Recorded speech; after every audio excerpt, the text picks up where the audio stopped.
All right, guys, welcome back. We are in our next discussion. We're still discussing, obviously, our optimization section here. But in this topic, we're going to be discussing bidirectional forwarding detection. From a configuration standpoint, from a configuration perspective, this is a relatively easy protocol to work with. There's only really a couple of configurations that you implement. But I do want to talk a little bit about how we assign these to the applications, which would be EIGRP, OSPF, and BGP. We'll take a look at a basic configuration, how to configure, troubleshoot, and verify. And we'll look at what the transport looks like. And we'll wrap up our discussion today by talking about some of the caveats, some of the concerns that you might have when you're dealing with BFD in specific types of topology. So that's what our discussion is today. We're going to be using our standard topology in this configuration, but we're only going to be really accessing a couple of routers in this topology, router 2, router 4, and router 3, because I just want to demonstrate how the BFD function works. Why would I choose to use BFD as opposed to other mechanisms for identifying link failures or topology failures and so on. So that's really what we're going to talk about in this lesson. What is BFD, or what we call bidirectional forwarding detection? We'll talk about just what it is, when you would want to use the protocol. We'll talk about also specifically how the BFD implementation works. How do we register protocols towards the BFD operation? Because BFD is really independent of any particular routing protocol. The protocols use BFD as part of the application. And then we'll take a look at some other caveats. We did look at BFD a little bit when we were talking about EIGRP and the OSPF application. The configuration, like I said, is really straightforward. It's basically only 2 commands to enable the protocol. But obviously the big question is, what is BFD? Why would I even want to use it to begin with? So the first thing that we talk about is, of course, what is the RFC for BFD?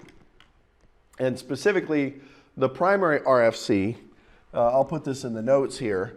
The primary RFC is going to be RFC 5880, all right? And that's just our bidirectional forwarding detection RFC. And it talks about how BFD uses a lightweight keep alive mechanism is going to be used for fast path failure detection. And that's really what the whole goal is of the protocol itself, is to be able to identify when a failure event occurs, to be able to reduce the convergence process to some sort of sub-second convergence interval, so that we can ensure that we can reconverge and propagate events very quickly. All right, now there are multiple implementations of BFD, and there may be some reasons why you might choose to use one over the other. So there is a single hop BFD, what we call single hop BFD, which is basically BFD for IPv4 and IPv6. And that's pretty much, in most cases, that's the implementation of BFD that we're going to be implementing. There is if you do a Google search, there's another document. I'm not going to bring these up, but there's another document called the Generic Application of BFD, essentially. And then we also have multi-hop path, so multi-hop BFD. And I'm going to wrap up our lesson today talking about what multi-hop BFD is and why I would want to maybe potentially use that in my topology. And then let me see, another one is BFD for multi-protocol label switching, so MPLS or label switched paths, if you will. All right. We won't get into that specifically in this class, in this section, but when we get into our MPLS Layer 3 VPN section, which is the very last section of the course, we'll talk about that in that particular case. Okay? Now, first and foremost, and the most important thing to take away is that BFD is, in fact, an open standard-based protocol. Like I said, it is defined in RFC 5880. It's very lightweight. It doesn't require a whole lot of resources. It certainly doesn't require a lot of control plane resources because it operates in the distributed hardware platform in the data plane. We'll talk about that as well. I'll actually take a look at its operation in the case of our configurations on our platforms. It is used for failure detection. There are, like I said, multiple implementations of BFD. If you do any kind of Google searches on those bullet points I mentioned there, you'll see that there are multiple RFCs. I think they go from 5880 up to like 5883 or 5884. But BFD frames and BFD keep-alives can be actually encapsulated in a lot of different ways depending on what the individual application is that you're trying to apply the BFD process to, okay? Now, the reason in general why you would want to use BFD is that it gives you a very fast failure detection. But more importantly, it's completely independent of the media. And it's also completely independent of the routing protocol itself. When we say fast failure detection, we're talking about typically, anywhere around, say, 150 milliseconds, which is considerably faster when you can compare it against, say, using standard dead peer detection for hello timers and hold timers or dead timers with routing protocols. And it is completely independent, as I said, of any media type and routing protocol or application. In fact, even though it is implemented under the global routing process, we do some interface-specific configurations, and then we implement BFD under the global routing process. It's enabled for that global routing process, but it's the same BFD operation for EIGRP, for OSPF, and so on. Another wonderful thing about BFD is BFD can be hardware offloaded. And in most cases, it actually is. So hardware offloaded means that we are taking BFD and we're running it on a line card or outside of the normal CPU utilization. So our IGP protocols and BGP, those are going to be process switched, right? Meaning that we're going to be using CPUs to process that information. Whereas, and we talked about this actually in one of our previous exercises, right? Using fast hellos and short dead intervals allows us to change our convergence times, and we might be able to actually get a convergence time that's relatively fast, but it can thrash the CPU and device utilization excuse me, can be high. All right? Now, another benefit to BFD is that multiple protocols and applications can register to it. So it can be, it can support things like all of our IGP protocols, BGP, but we can also use it things for like first hop redundancy protocols like HSRP, MPLS traffic engineering.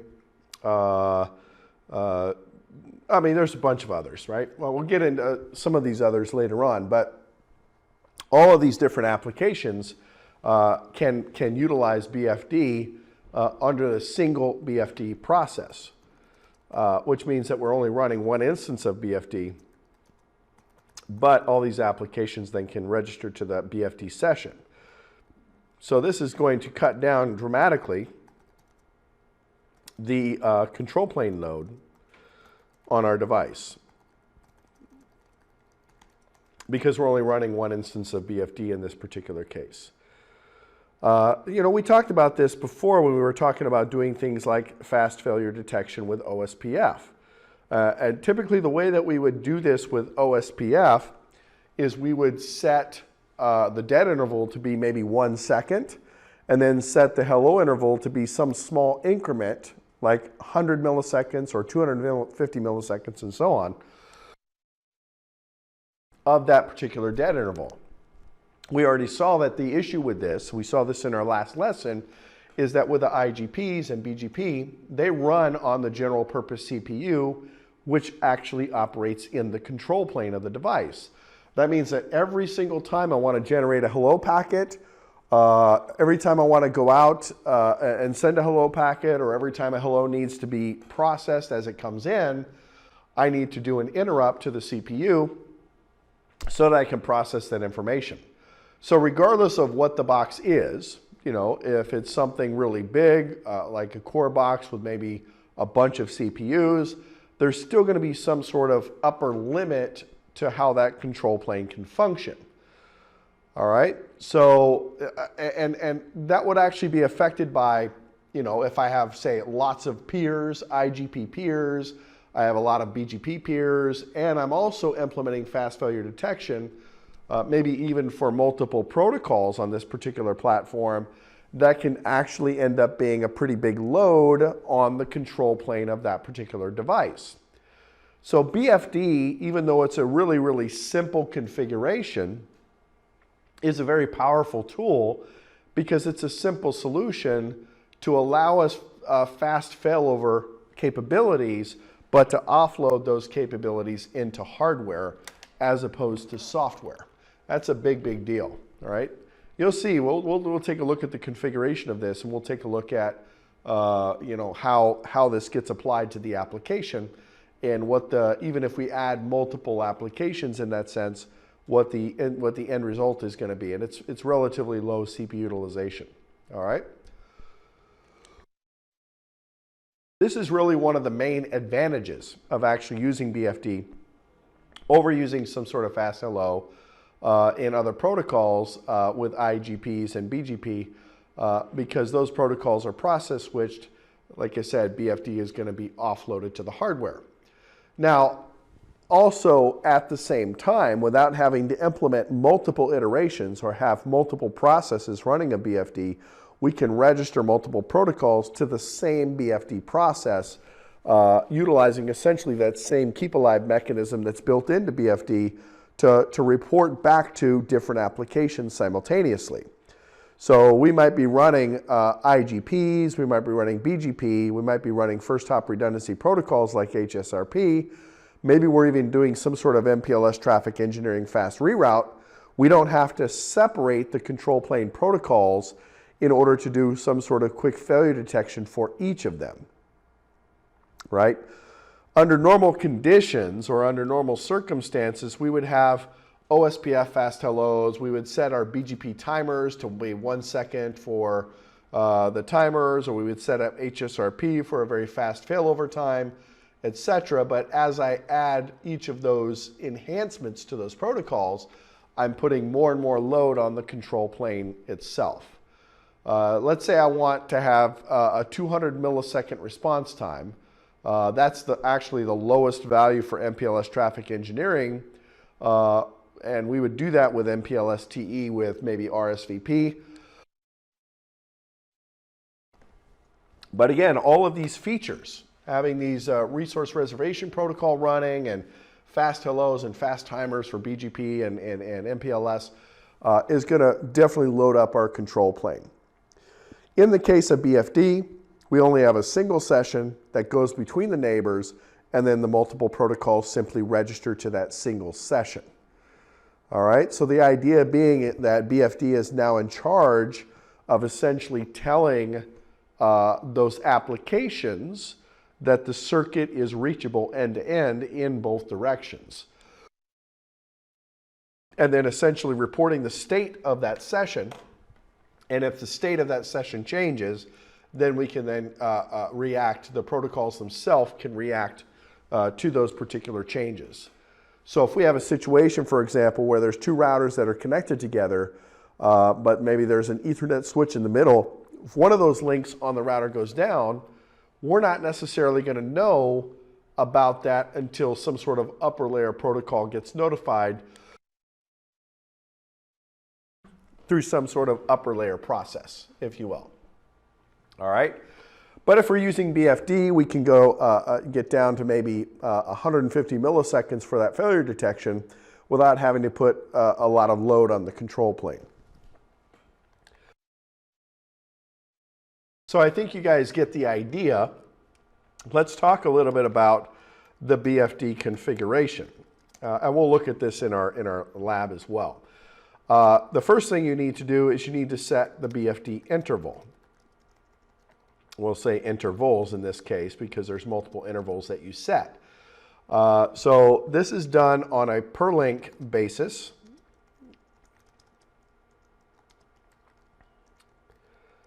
All right. And it's, we'll look at the actual syntax later, but it's going to be something like this, BFD interval, and you're going to have some value in milliseconds. And then you're going to say some sort of minimum receive value, that's going to be in some sort of milliseconds. And we'll talk about what each of these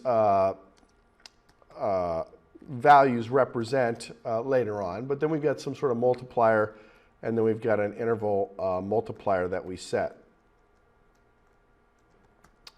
for that particular configuration. All right? So that would be your link configuration. This is the raw syntax, but we'll take a look at what each of those options represent and what are some of the recommendations for those particular settings as we get into our configuration. The second step, or the next step, would be to register your applications like EIGRP or OSPF or BGP, etc., to the protocol with BFD. And actually, it's not even limited to these dynamic applications. There's so much more we can do. I mean, we can do static routing registration. We'll take a look at that in the configuration example. Of course, you can register OSPF, you can register EIGRP, BGP, of course, first hop redundancy protocols like HSRP or VRRP or GLBP can be registered as well.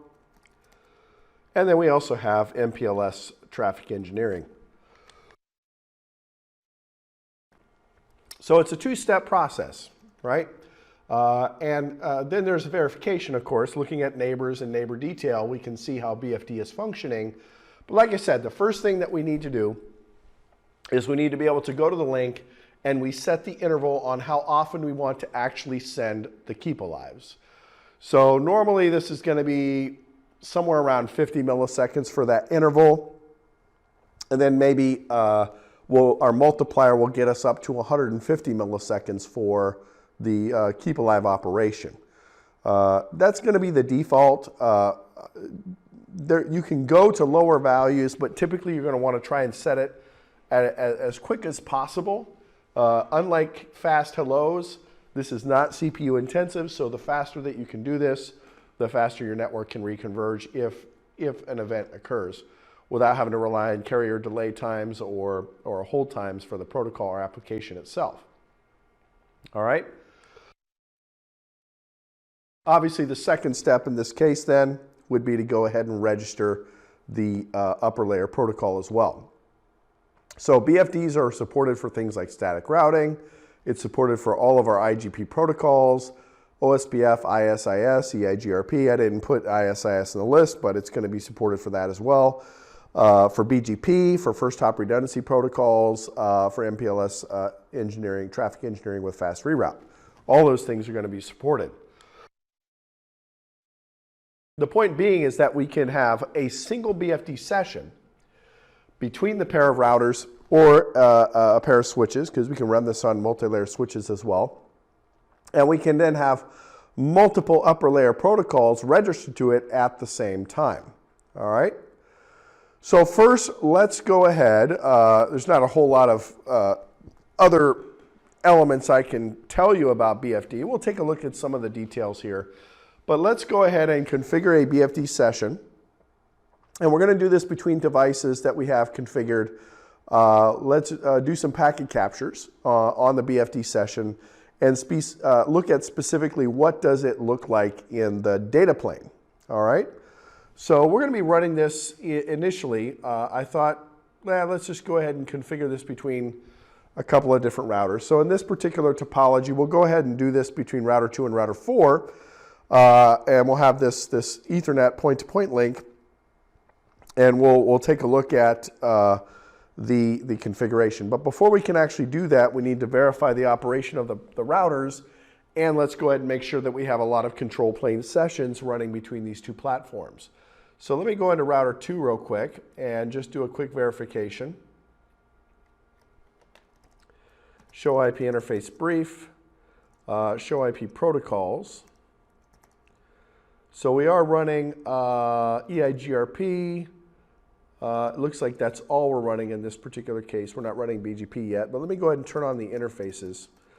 So config T, interface gig 00, no shut, interface gig 02, no shut, and interface loopback 0 is already up. All right, now let's do the same thing on router 4. We don't necessarily need the entire topology in this case. We don't even really need any routes in this case. So I'm not going to do a whole lot of configurations, but I do want to get some control plane traffic. So interface gig 00, no shut. We should see an adjacency come up. Interface gig 02, no shut. And interface gig 03, no shut. And let's go ahead and, so we do have show IP EIGRP neighbors. I should have a neighbor relationship with router 2. I do. So that's one control plane session. If I do a show run section, pipe section EIGRP, I can see that we're running pretty much basic EIGRP. Also, let's do a show run interface gig 02. Make sure that we haven't modified any of the timers or anything. So we're using all the default timers. Show IP EIGRP interface detail. And we can see that we're using the standard timers here, 5 and 15 seconds. All right. Let's go ahead and implement OSPF on this as well. So interface gig 02, IP OSPF 1, area 0. And let's do the same thing on this interface. Show IP interface brief. That's going to be 24.2, which is gig 02. IP OSPF 1, area 0. And I should see an adjacency come up for those for OSPF as well. It's going to take about 40 seconds. We're in a wait time. If I do a show IP OSPF interface, I'm presently in the state of waiting. I have to wait the 40 seconds for the adjacency to come up. And again, we have our default timers. We have a hello timer of 10 seconds, a dead timer of 40 seconds. And we should just about see the adjacency come up. Show IP OSPF neighbor. Still going through the wait period. Any second now, it's going to go into the full state. So there we go. Now we're in the full state. All right, so the last thing is to do our BGP. And I'm just going to run AS100 between these peers. I'm not going to use the loopbacks for our peering in this case. I'm going to use the physical interface addresses for the peering in this case. So config T, router BGP 100. Neighbor 172.16.24.4 remote AS 100, and I'll do the same thing on router 4. Router BGP 100, neighbor 172.16.24.2 remote AS 100. So I should see a peering relationship come up with BGP as well. And since we don't have to do update source or anything like that because we're using the physical interface IP to establish the adjacency. So now I have essentially 3 control plane sessions running between these 2 routers. BGP, EIGRP, and OSPF. All right. So let's go ahead and configure a BFD session between the devices. Like I said, we're just going to do this between router 2 and router 4. I'll add another router to the mix here in a little bit. But I just want to demonstrate how simple it is to essentially configure this feature to verify its operation and to see its effect if we do in fact have an issue with these protocols. All right. So let's go ahead and we're using gig 02 in this case. And we have all of our standard timers. If I do a show IP BGP neighbor detail, I should see, just neighbor, sorry. I should see in this case that we're using a standard hold time, 180 seconds, keep alive is 60 seconds. We've already verified the OSPF and EIGRP timers. All right. So the next step would be to go ahead and start to configure BFD on the interface, right? We know in this particular case that the peering goes directly over the connected link. So if I did, for example, a show IP Ceph for 172.16.24.4, we would see that it's going to run over show IP Ceph. In this case, it would be, because we're on router 4, 172.16.24.2, we're going to be going over gig 02. And the same thing applies for router 2. Okay? Sorry about that. So at the link level, the first thing we're going to do is we're going to set up the BFD timers, basically turning BFD on the interface, which is essentially just establishing the BFD configuration on the interface. So let's say that, we'll take a look at the syntax in a minute, but let's say we're going to say the minimum value for the keep alive is going to be 50 milliseconds, and then 150 milliseconds for the dead timer. All right, so we'll do this on router 2, and then we'll have to do this on router 4 as well. Interface gig 02. All right, and like I said, this configuration is pretty basic. It doesn't apply to a particular application because we have to, second step would be then to assign the application. But let's go ahead and say BFD interval, and you'll notice that the minimum time that we have available to us is 50 milliseconds. There's really no reason why I would necessarily go higher than that. I guess you could potentially see an additional load on the router based on that, but again, because this operates at the data plane and not the control plane, it shouldn't really affect your device too much to set the value to the minimum value.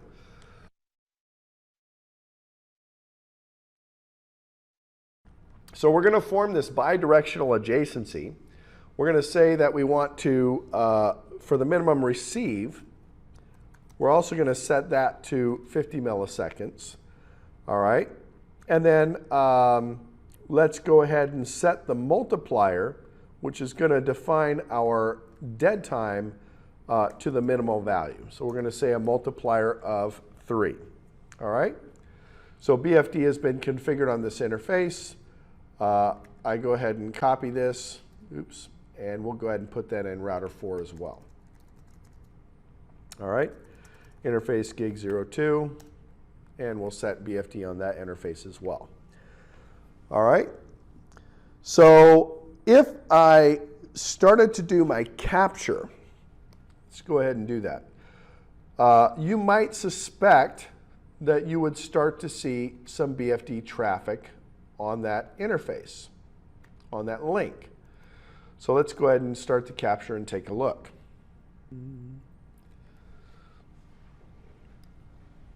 It's loading up.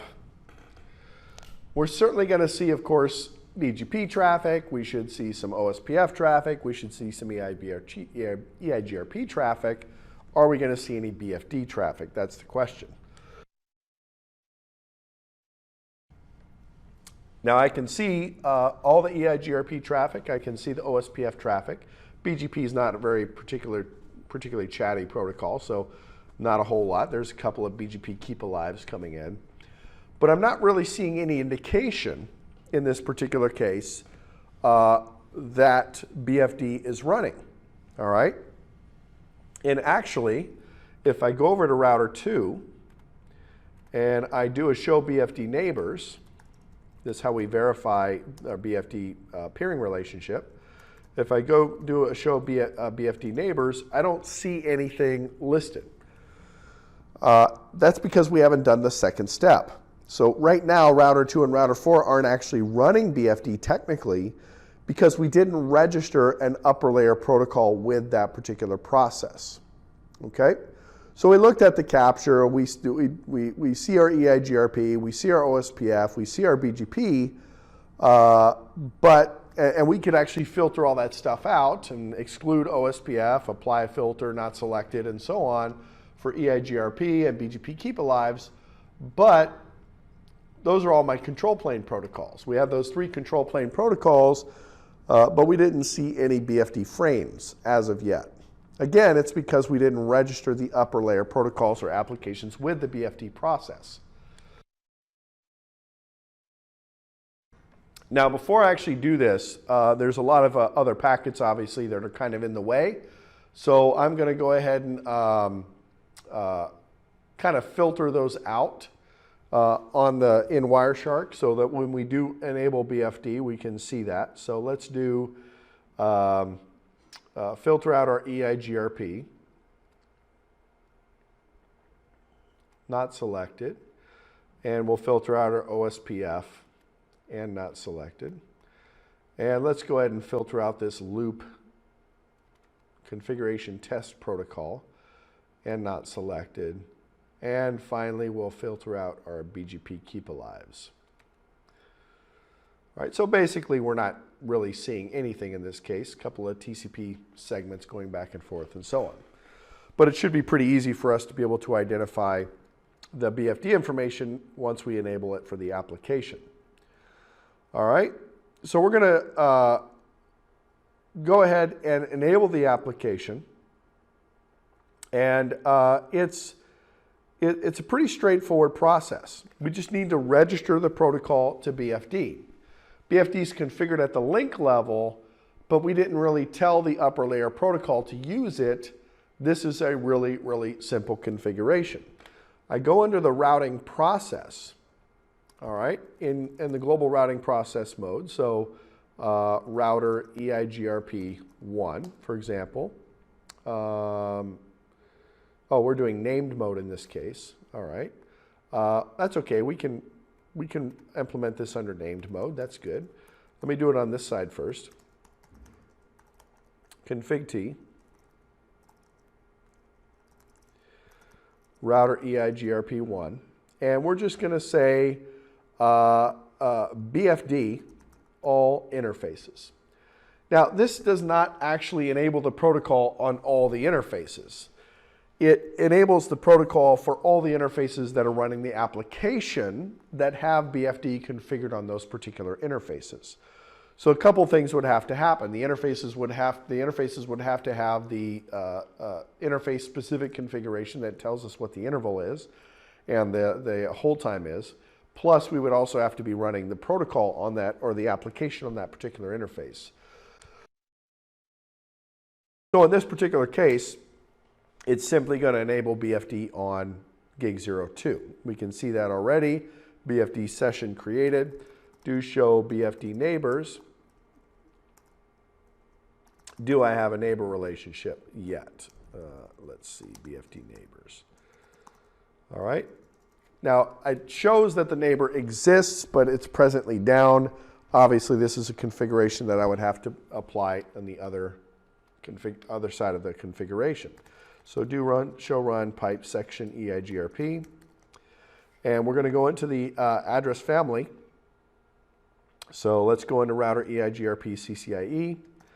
And I believe it should be under the topology base, if I'm not mistaken. Yeah, I believe it should be under the topology base. Oh, let me go into v4 unicast first. Sorry. And let's see, is it here? No, it's going to be under topology, I believe.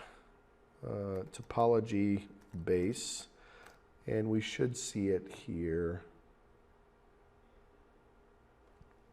It's actually under the AF interface. We can do it under each of the individual interfaces. I'm going to just apply it to the default interfaces, which is basically the same as all interfaces. And I'm just going to say BFD to enable it on that, on all of the interfaces in this particular case. So just real quick, show run pipe section EIGRP. We can see it's done under the AF interface. Like I said, I could have done AF interface gig 02 and then done BFD on that interface. In this case, I did AF interface default, which would apply to all the interfaces that are running EIGRP and that have BFD configured. So if I do a show BFD neighbors now, I should see that the status is up. And if I do a show BFD neighbor detail, neighbor BFD, I can see the specifics, right? What's my echo function every 50 milliseconds? We're applied this to our interface, this 24.2 interface. How many have I received? How many have I transmitted? What was the round trip time, if you will, and so on. What's the current state, etc. Right? So if I go back to Wireshark, I can now see that these are essentially datagrams that are encapsulated inside of UDP. But you might notice something kind of interesting about these BFD keep alives. Notice the source address and the destination address. It's kind of interesting. I'm going to stop the capture here because let's do it in GNS3 because I want to identify a couple of things about this information. What's interesting about the BFD keep alives is that they're sourced from the same interface that they're sent out of. And we'll talk about how that works and why that works in our particular case. But before we get into that, we need to go ahead and turn this on for other protocols as well. So let's look at what this would look like for OSPF. And then we'll talk about, there's two different BFD packet types. There's the keep alives, and then there's the control packets, which are here. We'll talk about those in a minute. So let's go into router OSPF 1, and we're going to do BFD all interfaces here, and the same thing on R4. Router OSPF 1 and BFD all interfaces. So if I do a show BFD neighbor detail, I can also see in this output which applications are registered to this particular BFD session. So we can see that EIGRP is a registered protocol, OSPF, and of course our FIB, our hardware forwarding, our CEF, is registered automatically to BFD. Okay? We can do this under BGP as well. So router BGP 100. Neighbor, now the configuration here is slightly different. In fact, actually I'm going to wait on that one for now because it's slightly different because we have to apply the BFD configuration to the neighbor,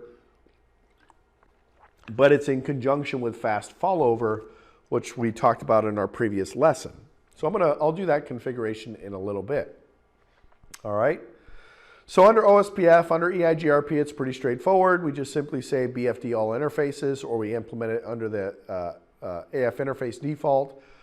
But that means that the link now has echo intervals configured on it, and it's going to turn that feature on for that particular protocol. All right. Typically, in most cases, you would want to go ahead and run this everywhere, but it really does depend on the particular platform that you have. Some of them can offload this information to hardware, some of them cannot, but in general, BFD is going to be much, much more lightweight than adjusting your regular IGP hellos, and so on. All right, so we've enabled this on our EIGRP process. We've enabled this on our OSPF process. Now we could specify if we wanted to. We don't have to say all interfaces. We could specify an individual link, but the typical deployment model is to just say, let's go ahead and run this everywhere, because you're actually controlling it by configuring the interval at the link level as opposed to under the global process. All right, so we see inside of our Wireshark all these different UDP datagrams now, which represent those particular keep alives. This is the actual BFD session. There are two types of communication. You can see them on the screen here. One of them is basically the control plane. I really shouldn't use that term because we're not doing this at the control plane, but it's the control port. And then one of them is the data that gets looped back and forth between the peers. All right. If you look at the echo, right, specifically the echo, there's actually a neighbor relationship, and then there's the packet that they're using to test the actual data plane between the two peers. So in this case, we have router 2 and router 4 that have established a unicast UDP adjacency over BFD. All right. If I look at the actual control, we can see that we're actually the control information is unicast, right? So this is 4 to 2. The destination port is 3784, which is the default port for BFD. Source port is just some ephemeral port that we use. All right. But we can see in this particular case, it says that we're using a destination port of 3784. Like I said, that's the well-known BFD control port. And we can see here they're actually exchanging what the values that they want to use are for the BFD session. If I go into the actual BFD control messages, I can see the actual values that I'm trying to utilize here. So minimum echo interval is 50 milliseconds. Minimum receive interval is 1,000 milliseconds. Transmit interval is 1,000 milliseconds, and so on.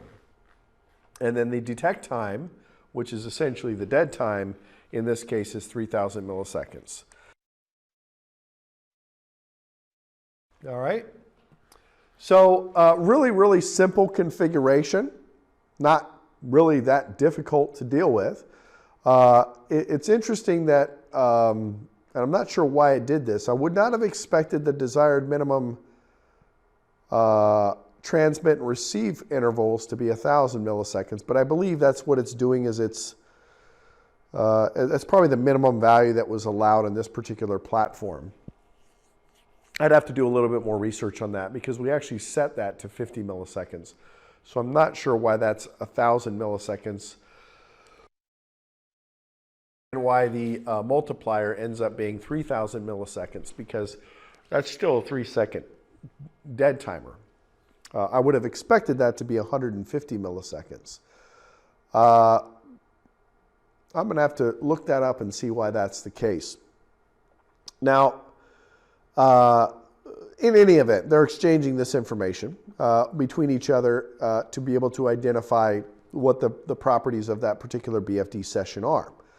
So the result is, what I would have expected the result is, we're going to have a 150 millisecond dead timer. Not sure why the min TX and min RX intervals are significantly higher than what I would have expected. But we'll go ahead and table that discussion for now and take a look at the rest. All right. So we notice that when we look at the packet, it goes from router 4 to router 2 in this case. That's what I expect. What's interesting about the rest of the packets, though, is that they go from 2 to 2 or 4 to 4.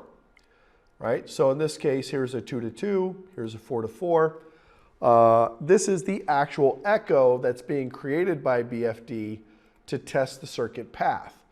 Now the goal of this is that when router 2 actually generates the packet, it's going to go from router 2 to router 4. 4 gets the packet in the data plane and says the destination is router 2.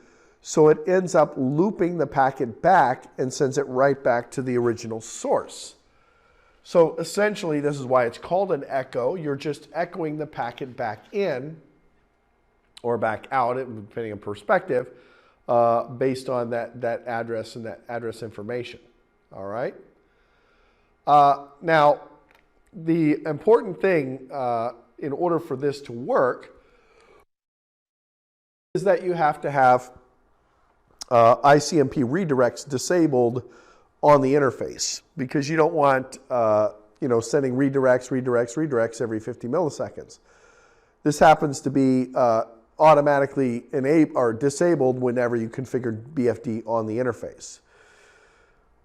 But the basic idea is that if I send you the packet with a destination of me, and you are doing hardware forwarding, then you don't really have to ask the general purpose CPU how to forward that information. It looks like a regular data plane packet as opposed to some sort of control plane packet. And that's, I've said it probably 100 times already in this lesson, that's really what the key is about BFD in this particular case. The only thing that really ends up being processed at the control plane is that control message that goes between the peers to maintain or establish the session initially. All right? Now, if we were to filter on this, if we were to say look for those BFD control messages, you will see that based on timers, well, let's actually see how often those control messages are sent out. So let's apply a filter selected. And it looks like, yeah, it's hard to tell because actually this is the message here. Let's do the filter based on something else here. Let's do the filter based on the message type.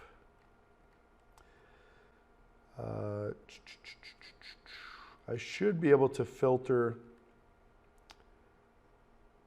based on this right here. There we go. All right. So the timestamps, well, they're not really identified specifically, but it looks like probably every about 50 milliseconds. No, not quite 50 milliseconds. Maybe about, if I'm doing my math correctly, 2 times per second.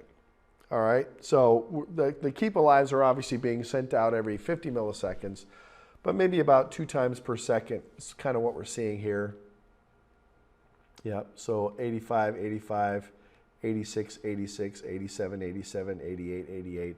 Yeah, so it's about 2 times per second. So the control piece is obviously going to be a lot more lightweight. And again, it's good because it's processed at the control plane than the actual echoes that we're sending every 50 milliseconds. The effective echo, in this case, is set to 50 milliseconds. But again, that's getting offloaded to the data plane for forwarding, so it's not going to provide much of a load at the control plane level. Now, once we actually do the echo back and forth and the routers start to receive their own information back in, then that's when we form the adjacency. We can see that if we just simply do a show BFD neighbors. Not a whole lot in this particular output. I mean, it gives us the IP address of the neighbor and whether or not we have an active state with that particular peer. All right, pretty basic output here. All right. So all we did was essentially did 2 different commands. At the link level, show run interface gig 02. We specified our intervals. And I'm not sure why it was 1,000. I'm not suggesting that's a bug. There's probably some sort of calculation taking effect that I wasn't aware of. But in the event, we've set it to the lowest possible values in any case, right? And then we went ahead and enabled the application for BFD under the process by using that BFD all interfaces command. All right? Now, if we do a show run pipe section BGP, We'll take a look at how to enable this for BGP. We have a peering relationship with a 24.2.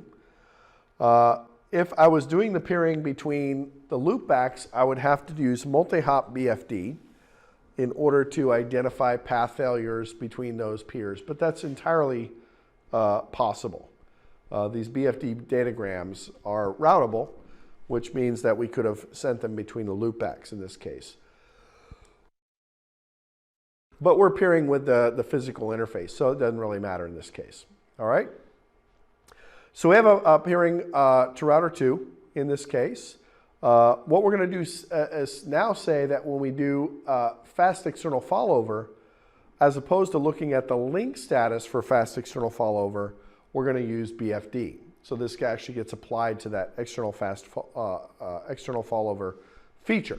All right? Because the whole reason, again, is that we're using BFD because the link status is unreliable. Maybe because we have a switch in between or a hub or some sort of physical layer device that's not going to affect the link status end to end if there's a failure at some point. All right? So we may, maybe we're going to a layer 2 switch in the middle. Maybe we're going to some sort of layer 1 repeater. Maybe we're using a sub interface that isn't really a good indication because just because the sub interface is up doesn't mean that I can actually get to that particular neighbor, that particular peer. So with BFD looping, and by setting up BFD looping, the packet in and out, that's going to guarantee the actual data plane is functional in that particular case. So we're just going to simply say neighbor. Let me get over here, config team, router BGP 100, and we're going to say neighbor, and we're going to specify that we want to go ahead and do the fallover, but we're going to rely on BFD for the fallover process. All right, I'll do the same thing on router 2. Router BGP 100, do show run pipe section BGP. And I'm going to say neighbor fallover BFD. All right, so if I do a show BFD neighbor detail, show BFD neighbor detail, there we go. I should see now BGP is participating as an application with BFD.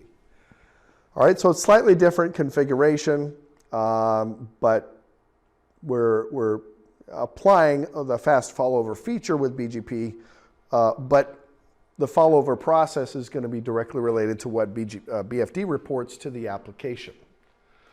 All right.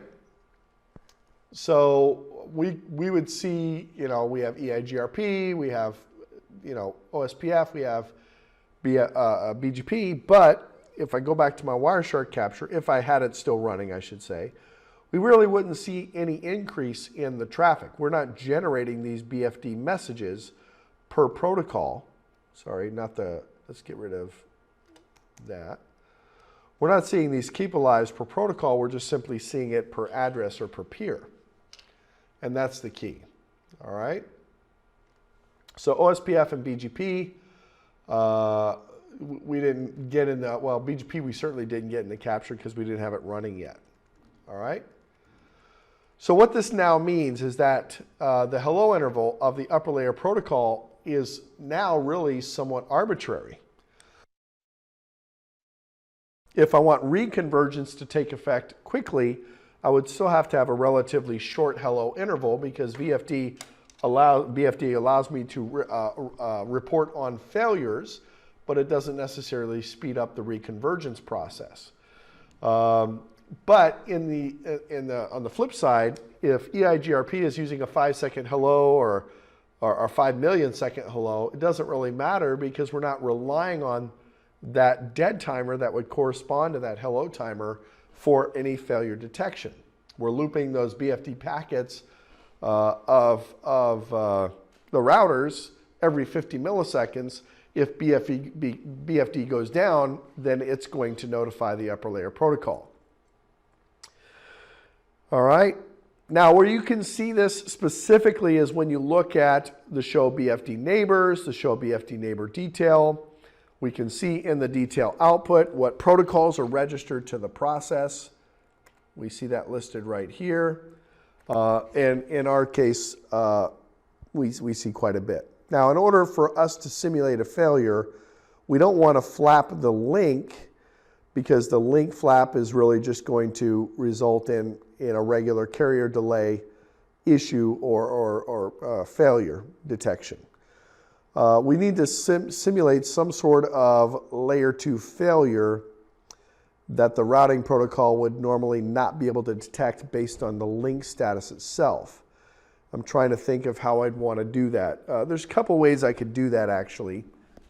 I could add a switch in between, or a couple of switches in between. That's probably going to be the simplest way, is to just go into my topology here. And rather than have, let's go ahead and delete that link. Rather than have a direct connection, we'll put in a couple of switches.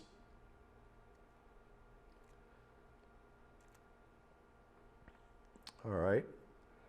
I'll just leave these up here for now. It's not going to look pretty, but that's okay. And we'll take our gig 02 and plug that into port 0. And we'll take our gig 02 on this case, plug that into port 0, and then we'll plug Ethernet 1 into Ethernet 1. All right. So it's not pretty, but you get the idea. All right. We've got a couple of switches here that are going to allow us to communicate between those peers. So if I go back to my router, I do see some down events, adjacency down messages here, because I deleted the link between the devices. If I wasn't running BFD, let me do a show BFD neighbor.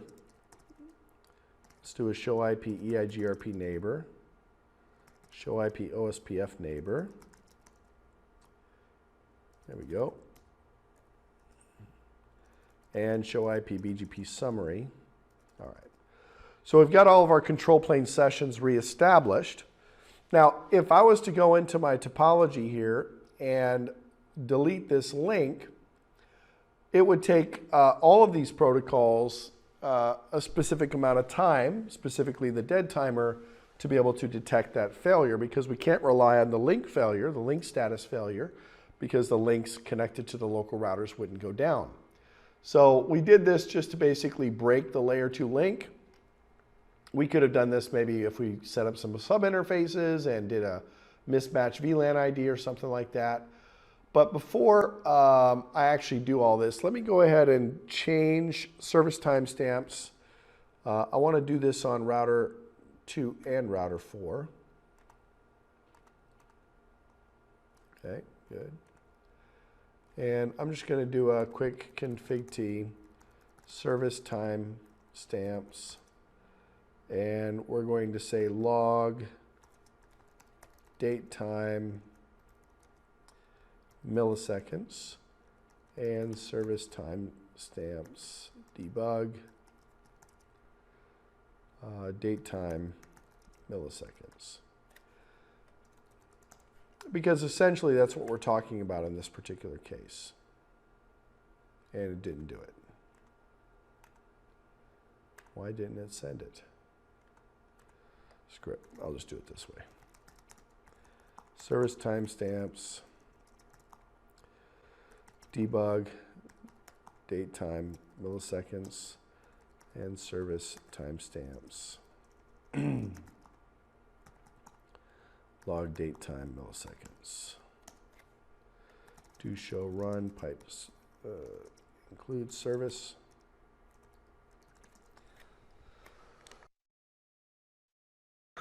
And I'll just copy this and put this into router 4. All right.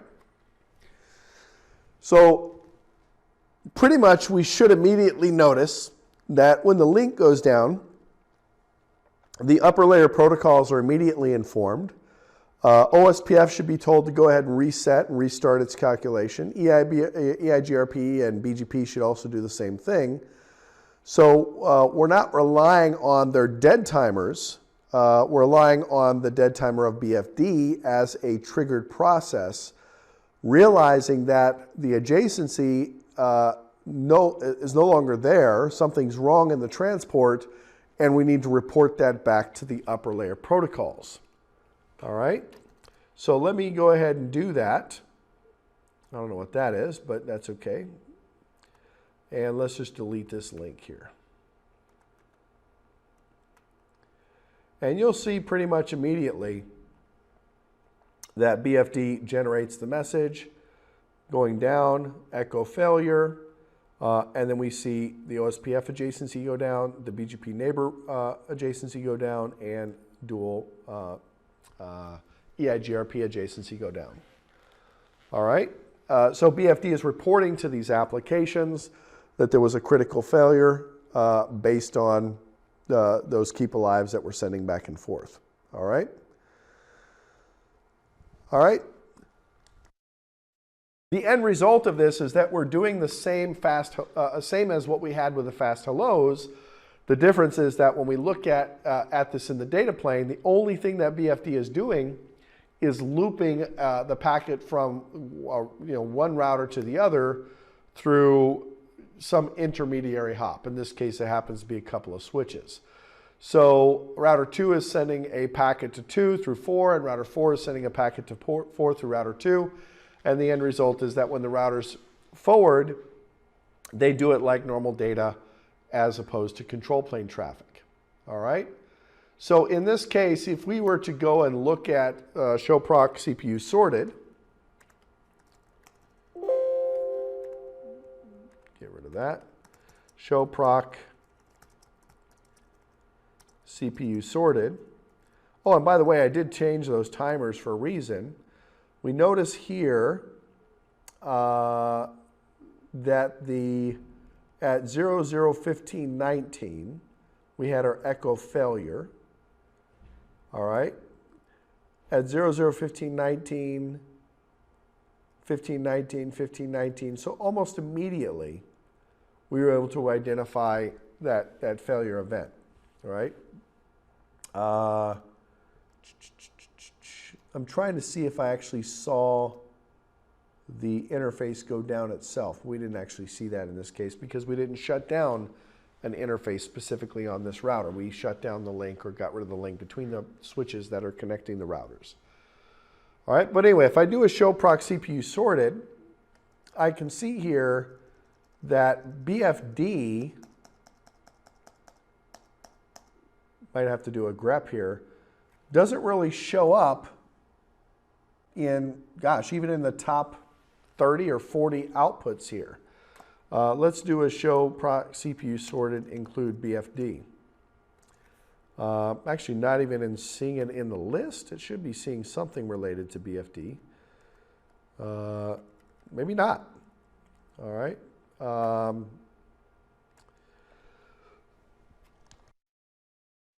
Actually, I wonder if we're still generating those keep alives. Let me go ahead and add the link back, and let's see how that affects the CPU by sending those keep alives.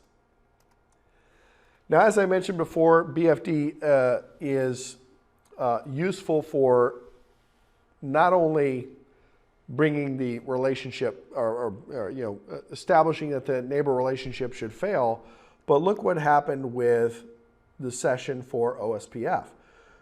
Traditionally, I would have had to wait 40 seconds for us to go from loading to full because of the wait time that is configured with the OSPF process. But because we have a BFD session and the BFD session is applied to the application, we're going to rely on that to discover reachability, and we're going to go into a full state immediately in this particular case. All right, so now let me do my show process CPU sorted BFD. There we go. So we're seeing the BFD packets, but again, it's relatively short. It looks like it's kind of high in this particular case because we're running IOSV, but it looks like most of the other BFD functions are relatively low, right? Yeah, we're seeing pretty much 0% on all of them. This is not something you would typically see on a physical platform. But BFD events, BFD itself, 0.04% or 0.01% of the overall CPU. If we were doing fast hellos, these percentages would be significantly higher, maybe up into upwards of 10 or 20%, depending on how often we're sending out those hellos. All right. So that's pretty much it for the basics. Now, from a documentation point of view, BFD has its own section. So if we were to go to the configuration guides, in fact, let me just go and pull this up. Let's see, Googly. And I'm just going to try and get straight to the configuration. So IP routing, BFD configuration guide. And that should get us there pretty quickly.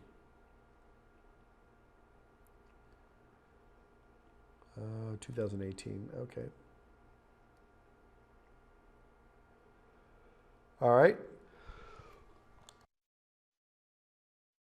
If you were looking at this, if you were trying to go through the whole process, this would be under global IP routing, right? It'd be under, it counts as an IP protocol, but it's used for other applications besides just IP. But from a routing perspective, it just shows up under IP routing. All right, so mainly in this case, we have some other options here, BFD IPv6 and OSPF for BFD, but we're just looking at the basic BFD configuration. Now, some of these we will look at later, like you can run it for IPv6 as well. There really isn't any feature parity between v4 and v6 for BFD. So it's not supported for all the protocols in v6 as it is for v4, but the end result is still the same, right? When we talk about OSPF for IPv6 or EIGRP for IPv6, pretty much all of the timers and the network types and those kinds of things that we see configured with those protocols in v4 are the same as we have in v6. So in the end, if BFD is supported for the v6 functions, it's going to pretty much provide the same functionality, right? IPv6 is really just a carrier layer 3 protocol. We're still encapsulating all this information inside of a UDP packet, right? And then that's just getting looped back and forth on the same link local address as opposed to global unicast. So that would be one of the caveats or one of the differences, if you will, between IPv4 and IPv6. All right. So if we look at bidirectional forwarding detection, we can, of course, go through the documentation. But let's go ahead and just look at their configuration example here. All right. And they give you a bunch of different examples, BFD and OSPF, and EIGRP, BGP, ISIS, HSRP. I do recommend that you take a look at it, but let's look at it from a static routing perspective because the syntax is slightly different. All right. So if we, under the static routing, we might say IP route. Of course, we specify on the interface our timers, our intervals. And in the case of IP route static, we are, well, first of all, we've configured a static route, right? And this says that to get to the 10 network, go out of serial 20 or send the packet to the next hop of 10.201.201.2. And then we simply enable BFD for that particular route by using the IP route static command. So they're saying that whenever we're sending a packet to 10.201.201.2, we're going to use BFD to ensure that that is a reachable destination. All right. And of course, the result would be if I can't reach that particular destination, if I can't do the recursion, is then to simply be to remove that particular route, that static route. So in this case, you can see they're pointing it towards the serial link to force you to use that for the BFD session, and so on. All right. Is there a way for us to have more than 2 BFD neighbors for a particular configuration? Absolutely. As long as the neighbors are running BFD, it's basically just a unicast session between them, but you can have multiple neighbors on a segment. So for example, I could come into router 3. I'm not going to do this for all of the protocols. We'll just go ahead and enable the interface on router 3 for the 34 subnet, and we'll just set it up on that. So show IP interface brief, config T, interface gig 03, no shut. And let's do a show run 02. And we'll specify the same value here for this interface. And then router EIGRP1. And we're just going to do BFD. Now I could do interface gig 03 in this case if I wanted to just do it on that interface, or I could do it on all interfaces if I wanted to. All right. So now if I go to router 4 and I do a show BFD neighbors, I can see, I should see eventually. Let me do a show IP interface brief real quick. Up, show IP EIGRP neighbors. Okay, so why didn't I see that as to show BFD neighbor? Down. I know why. I didn't enable it on the interface. I still need to go into gig 03 and enable that on the interface. I think I got that from router 2 actually. There we go. There we go. Show BFD neighbors. And that goes to what I was saying before, which is that in this particular case, if I do a show run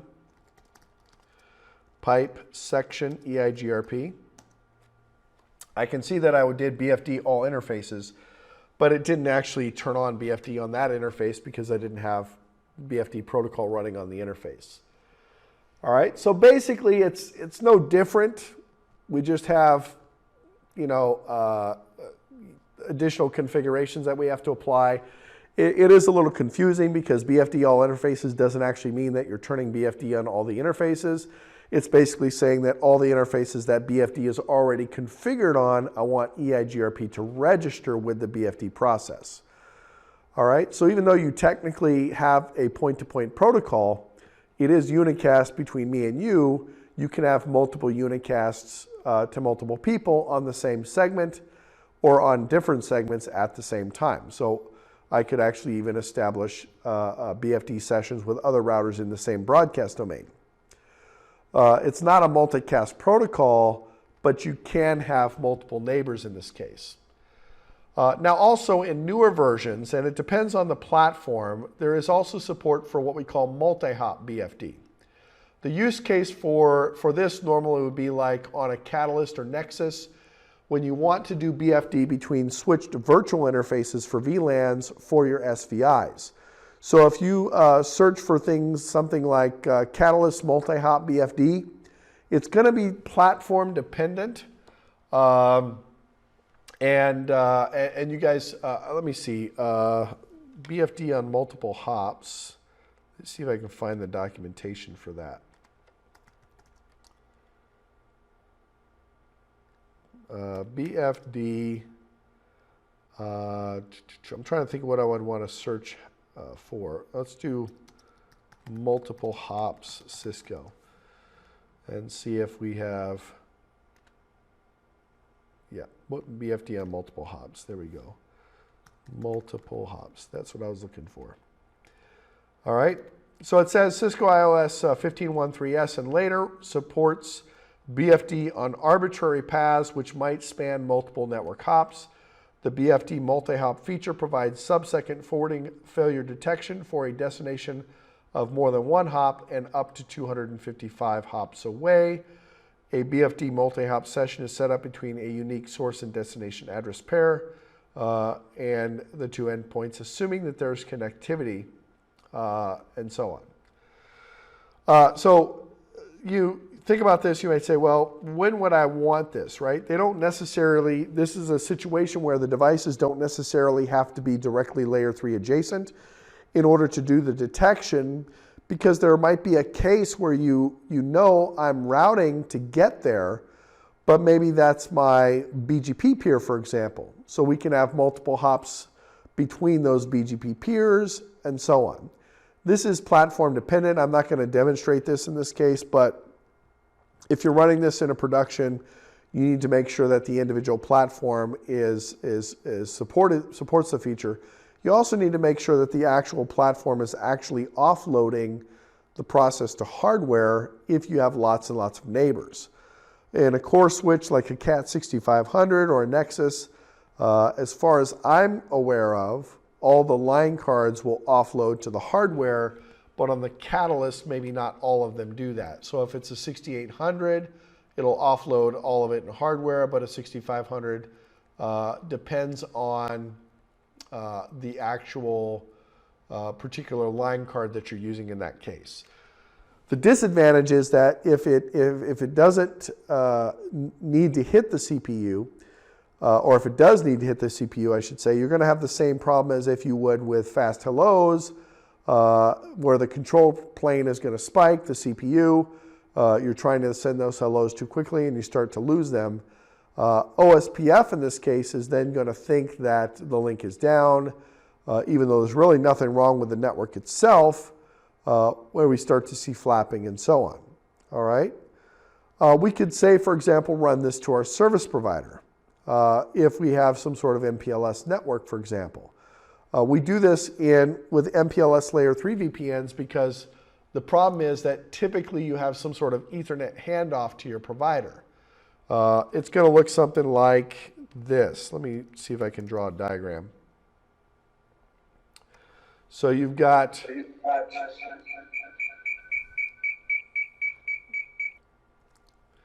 sorry, we had a little echo there, no problem. So let's say, for example, I've got my CE router. Now, typically that CE router is not going to be directly connected to the PE router. There might be some sort of Metro Ethernet switch in between, like a 3600 or something that's going to be owned by the provider. And then there's some sort of link to a 7609 or some other layer 3 router here. And the peering relationship that we have with BGP or OSPF is going to be between those two routers, right? This is our layer 2 connection. This is our layer 3 connection. If this link goes down, we're not going to get that failure detection on the CE router. So this would be an example where we might have this configuration across not necessarily multiple hops per se, but just not directly connected peers on a link is what we're talking about. It's thoroughly no different than the scenario that we put in our GNS3. All right, so typically we'd see something like that, and the devices are layer 3 adjacent, but they're not directly connected. All right, so we're running either BGP or OSPF. The problem is, like I said, if the link between the provider and its layer 3 or layer 2 metro switch goes down, the router on my side is not going to know that. So we can then run BFD in conjunction with whatever PE to CE routing protocol that we're running in order to do our fast failure detection to the service provider.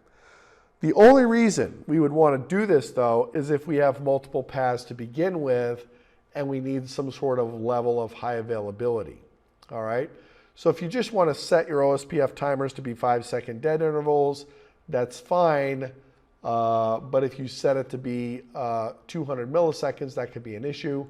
You might actually introduce flapping into the protocol, even though it's not really necessary. All right, and also, we're talking about control plane processing.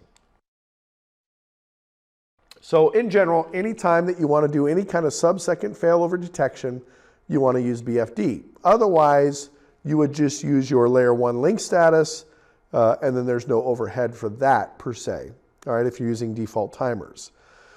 If it's a physical cable, or a physical fiber link gets cut, the routers are going to know about that regardless. Yeah, you might want to adjust your carrier delay timers, but they're going to know about it regardless, and so on. Could BFD get applied to ether channels, port channels? It can, but there is an issue, and it depends on what you're trying to detect. If you're trying to detect a failure on an individual member of the bundle, or are you trying to detect a failure at layer 3? There is a way that you can run it, but there is no direct encapsulation over layer 2. So in order to detect the individual port channel members are down, that could be a bit of a problem, right? Especially if you're using ether channel algorithms, load balancing algorithms, right? Because what if one of the members goes down and your BFD hashes to that particular member?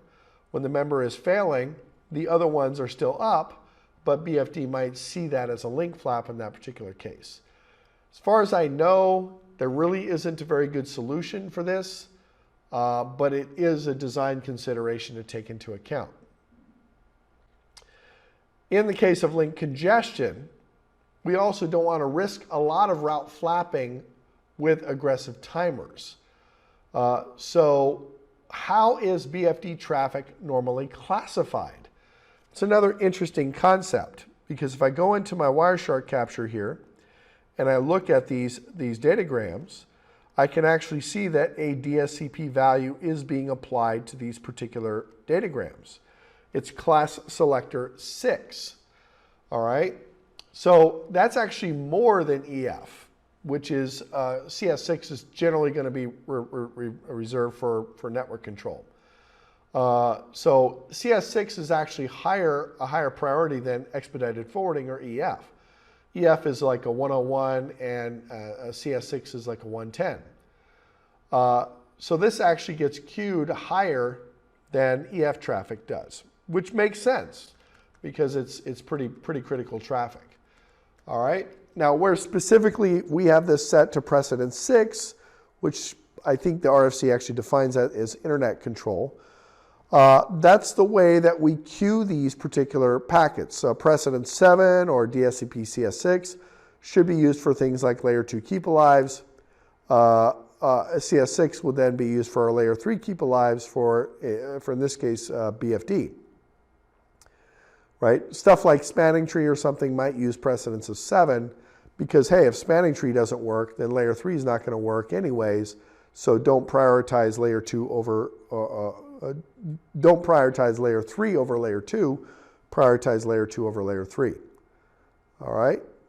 But then you would also want to make sure that you're prioritizing your layer 3 control plane packets over the layer 3 data plane packets. Normally, your layer 3 data plane packets are never going to be prioritized more than EF. All right? You never want to classify a data plane packet, CS6 or CS7, because then that can interfere with these control plane functions, if you will. All right? If a link gets 100% loaded, that's a whole different ball game, and we would see definitely problems on that. As with all of these features that we've talked about, it's kind of a trade-off with the design. Do I want very fast failure detection, but at the same time, if I'm under 100% load, I might start getting some false positives where BFD datagrams are being dropped, which is then going to trigger a failover event even though it wasn't necessary. There's nothing wrong with the network. We just got those packets discarded and so on. So normally we would apply some sort of QoS policy to these datagrams to make sure that they're going to take precedence over regular data packets in loaded conditions. Okay? All right, guys. Well, that just about wraps up our discussion about BFD. We will see you guys in the next lesson. What are we going to talk about in our next lesson? Let's see here. We are going to do routing protocol event propagation optimization, which is our lesson that we're going to be covering in a couple of days. And then we'll wrap up optimizing routing by doing our EIGRP, IPFRR, and LFA. We talked about these functions when we were talking about routing protocol failure detection previously. But we'll get into those topics a little bit later on. All right. Actually, I'm trying to think now if we actually did this one. I think we did this. So we actually only have one lesson left, EIGRP, IPFR, and OSPF LFA. All right. I will make sure that all these videos get uploaded for you guys right away, including the previous lessons, and we'll see you guys in the next lesson. All right.